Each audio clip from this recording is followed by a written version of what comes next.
दोस्तों, मूवी की शुरुआत में हम एक डरे सहमे डॉक्टर को भागता हुआ देखते हैं, जो कि किसी से अपनी जान बचाकर टैक्सी तक पहुंचने ही वाला था। लेकिन तभी सीवेज के अंदर से इसे कोई खींच लेता है और फिर सीन शिफ्ट होता है ब्रैड, एंडी और क्रिस पर, जो कि पेरिस के सफर पर निकले हुए थे। और जल्द ही ये लोग पेरिस की शान आईफिल टावर के पास पहुंच जाते हैं। पर अफसोस, रात होने की वजह से इसे बंद कर दिया जाता है। लेकिन फिर भी ये तीनों चुपके से टावर के ऊपर पहुंच जाते हैं। एंडी यहाँ बंजी जंपिंग की तैयारी करने लगता है, क्योंकि इसे अपनी बहादुरी का सबूत देना था। हालांकि ब्रैड और क्रिस इसे रोकने का ट्राई करते हैं, पर एंडी तो जिद पर अड़ा रहता है। इसी बीच यहाँ एक सुंदर सी लड़की सेराफाइन आती है, जिसे देखकर तीनों छुप जाते हैं। लेकिन जब ये सेराफाइन को कूदते हुए देखते हैं तो एंडी तुरंत इसे रोकने के लिए सामने आ जाता है, पर सेराफाइन कूद जाती है और एंडी भी इसे बचाने के लिए कूद पड़ता है। जब ब्रैड और क्रिस एंडी के पैर से बंधी रस्सी को पकड़कर दोनों की हेल्प करते हैं, एंडी सेराफाइन को तो सेल्फी लैंड करवा देता है, पर रस्सी रिजर्व होने की वजह से इसे बहुत चोट आती है और फिर इसकी आंख हॉस्पिटल में खुलती है। लेकिन इस हालत में भी इसे सेराफाइन का ख्याल होता है कि कहीं वो फिर से खुदकुशी न कर ले। एंडी क्रिस और ब्रैड से कहता है कि सेराफाइन के हाथ में एक लेटर था, उसकी हेल्प से हम उसका एड्रेस जान सकते हैं।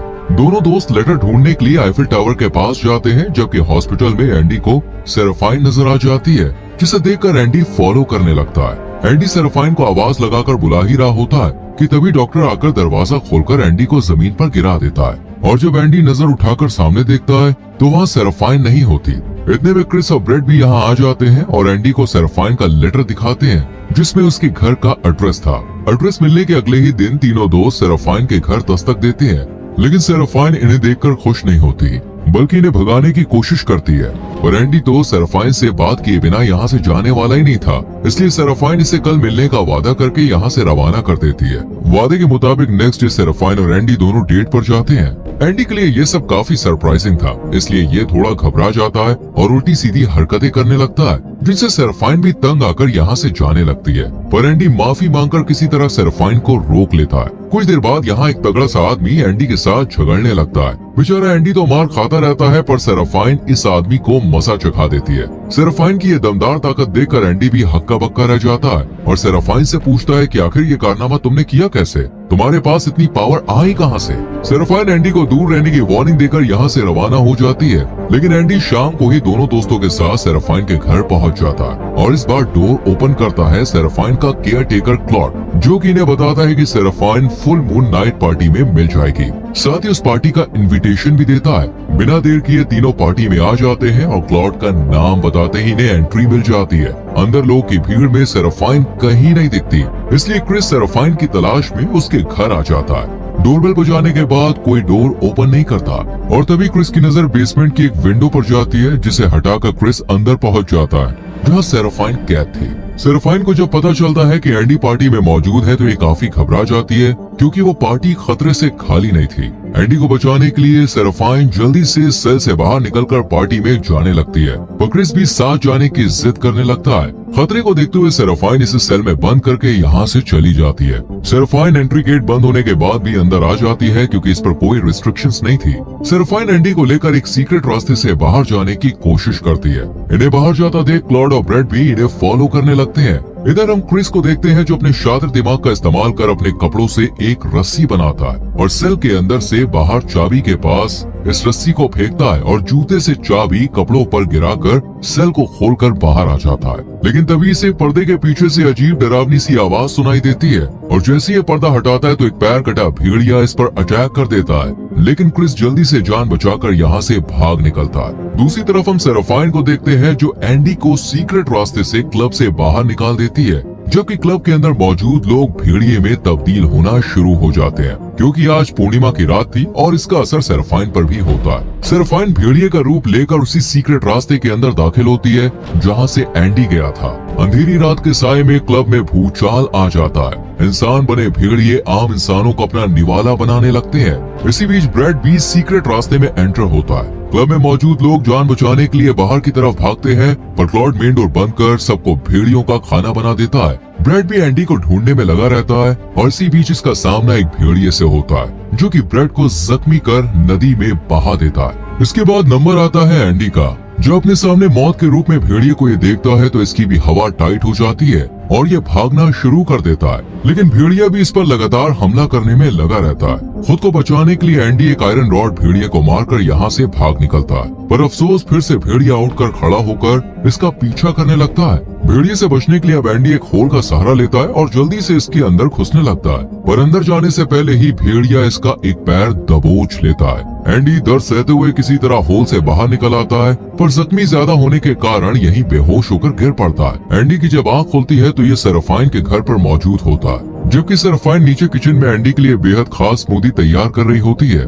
जो कि इंसानों के दिल की थी। ये सब नजारा क्रिस भी खिड़की से छुपकर देख रहा होता है। क्रिस एंडी को जल्दी से घर से बाहर निकलने को कहता है, लेकिन इससे पहले कि एंडी कुछ सोच समझ पाता, इतने में सेराफाइन दिल का जूस लेकर आ जाती है, क्योंकि भेड़िए के काटने के बाद अब एंडी भी भेड़िए में तब्दील होने वाला था। एंडी इस लाल जूस को पीने से मना कर देता है, जिस पर सेराफाइन इसे पूरी सच्चाई बता देती है कि वेयरवुल्फ के काटने के बाद आम इंसान वेयरवुल्फ में बदल जाता है, जैसे तुम। लेकिन एंडी को इस बात पर बिल्कुल भी यकीन नहीं होता और इतने में सेराफाइन की डरावनी सी मॉम यहाँ आ जाती है, जिसे देखकर एंडी बहुत ज्यादा डर जाता है, क्योंकि ये मर चुकी थी। लेकिन फिर भी एंडी इन्हें देख पा रहा था। एंडी ये सब देखकर जल्दी से खिड़की से कूदकर बाहर निकल जाता है। क्रिस भी एंडी के पास जाने की कोशिश करता है, पर क्लॉड इसे पकड़ लेता है। एंडी जब क्लब वाली जगह पर जाकर देखता है तो वहाँ कई इंसानों के बॉडी पार्ट्स होते हैं, लेकिन किसी का भी दिल नहीं होता। ब्रेड भी मर चुका था, इसलिए पुलिस इन्वेस्टिगेशन के लिए एंडी को अपने साथ पुलिस स्टेशन ले जाती है। यहाँ एंडी सब कुछ सच बताता है, पर किसी को भी इसकी बातों पर यकीन नहीं होता और सच्चाई जानने के लिए एंडी के पीछे एक डिटेक्टिव लगा दिया जाता है। धीरे धीरे एंडी की बॉडी में चेंजेस होने लगते हैं। रेस्टोरेंट में भी ये जानवरों की तरह खाना खाता है। इसी बीच इसकी नजर एमी नाम की एक लड़की पर पड़ती है, जो इसे काफी पसंद आती है और एमी भी एंडी के साथ लंच करने लगती है। पर जब एंडी डिश को खोलकर देखता है तो इसे अपने दोस्त ब्रेड का चेहरा दिखाई देता है, जिसे देखकर ये जोर जोर से चिल्लाने लगता है, जबकि एमी इस पर हंसती रहती है। एंडी जान बचाकर वॉशरूम में आ जाता है और यहाँ भी ब्रेड की आत्मा को देखकर इसके पसीने छूट जाते हैं। ब्रेड एंडी से कहता है कि जब तक तुम मेरे कातिल यानी भेड़िए को खत्म नहीं करोगे, तब तक मेरी सोल यूं ही भटकती रहेगी। इसके बाद एंडी एमी को लेकर कब्रिस्तान जाता है और दोनों यहीं इंटीमेट होने लगते हैं, लेकिन इन्हें ये पता नहीं होता कि डिटेक्टिव इन पर नजर बनाए हुए है।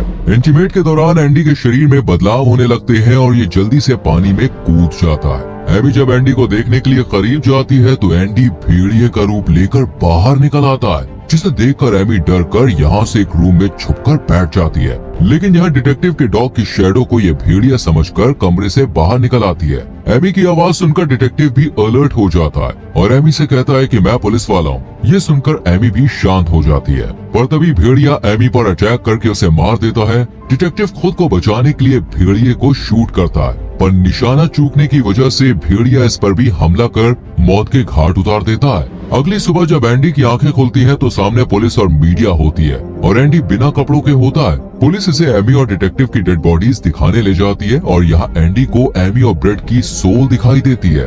एमी एंडी की मौत चाहती थी, जबकि ब्रेड अपने कातिल भेड़िए की मौत, क्योंकि तभी इनकी आत्मा मुक्त हो सकती थी। एंडी इन दोनों की मदद से बाहर निकल आता है और समझ जाता है कि अगर इसे फिर से नॉर्मल इंसान बनना है तो उसी भेड़िए का दिल खाना होगा जिसने इसे काटा है। लेकिन ऐसा करना एंडी के लिए बहुत ही मुश्किल था, क्योंकि इसे सेराफाइन ने बाइट किया था, जो कि एंडी की क्रश थी।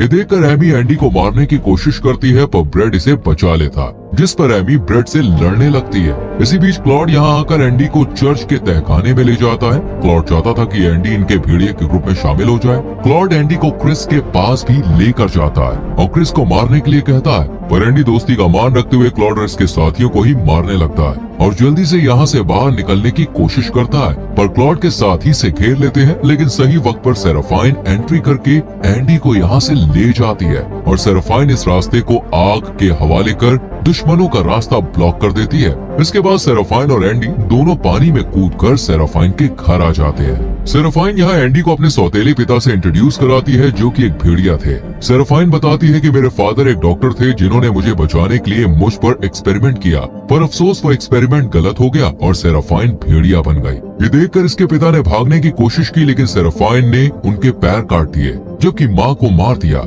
ये सब सुनकर एंडी इमोशनल होकर सेराफाइन को गले लगा लेता है और दोनों इंटीमेट होने लगते हैं। लेकिन तभी क्लॉड अपनी गैंग को लेकर यहाँ भी आ जाता है, पर इनके हाथ लगने से पहले ही एंडी यहाँ से भाग निकलता है और कुछ देर बाद फिर से सेराफाइन के पास बेसमेंट में आ जाता है, जहाँ सेराफाइन अपने पिता को जिंदा करने की कोशिश में लगी हुई थी।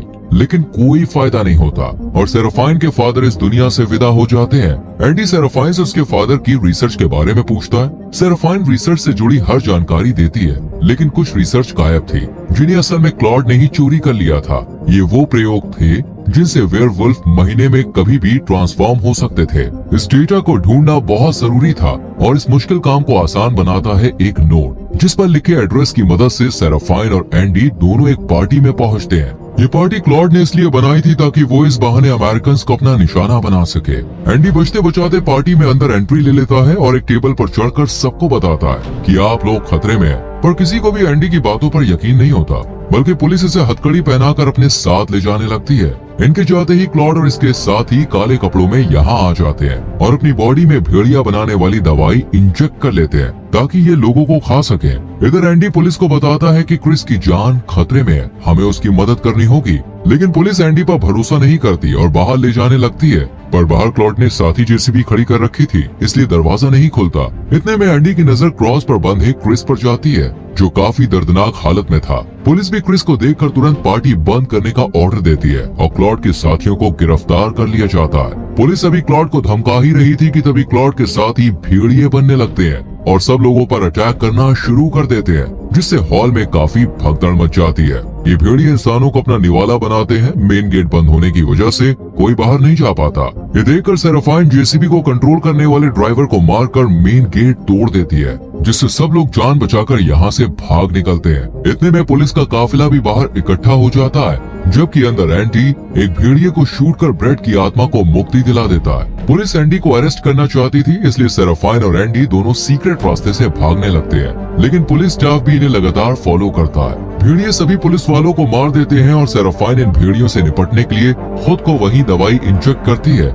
जिससे भेड़िया बना जा सकता था। सेराफाइन भेड़िया बनकर अपने दुश्मन भेड़िए को मार गिराती है और अनजाने में एंडी सेराफाइन को शूट कर जख्मी कर देता है। सेराफाइन इससे कहती है कि तुम नॉर्मल इंसान बनने के लिए मेरा दिल खा लो, पर एंडी ऐसा नहीं कर पाता और पुलिस से बचने के लिए यहाँ से भागने लगता है और कुछ दूर चलते ही इसके सामने भेड़िया आ जाता है। इस वक्त एंडी रेलवे ट्रैक पर था और तभी ट्रेन सामने आ जाती है। एंडी तो बच जाता है, पर भेड़िया निशाना बन जाता है। ड्राइवर जैसे ही ट्रेन रोकता है, भेड़िया अंदर घुसकर सबको मारने लगता है, पर दवाई का असर खत्म होने के बाद ये भेड़िया क्लॉड में बदल जाता है। इतने में एंडी यहाँ आकर इस पर हमला कर देता है। एंडी जब क्लॉड के शरीर पर आयरन रॉड का निशान देखता है, तब इसे पता चलता है कि इसे सेराफाइन की नहीं बल्कि क्लॉड की जान लेनी है, जिसकी वजह से ये भेड़िया बना। अब भी क्लॉड दवाई इंजेक्ट करने की कोशिश करता है, पर हाथापाई में ये इंजेक्शन एंडी को लग जाता है और ये भेड़िया बनकर क्लॉड को मारकर उसका दिल खा लेता है। आखिर में एंडी और सेराफाइन शादी कर रहे होते हैं। क्रिस जैसे ही रिंग निकालता है, रिंग नीचे गिर जाती है, जिसे पकड़ने के लिए सेराफाइन और एंडी दोनों छलांग लगा देते हैं। पर अफसोस, एंडी की रस्सी बंधी नहीं होती, पर सेराफाइन इसे अपनी रस्सी की मदद से बचा लेती है और हवा में ही एंडी सेराफाइन को रिंग पहनाता है और मूवी खत्म हो जाती है।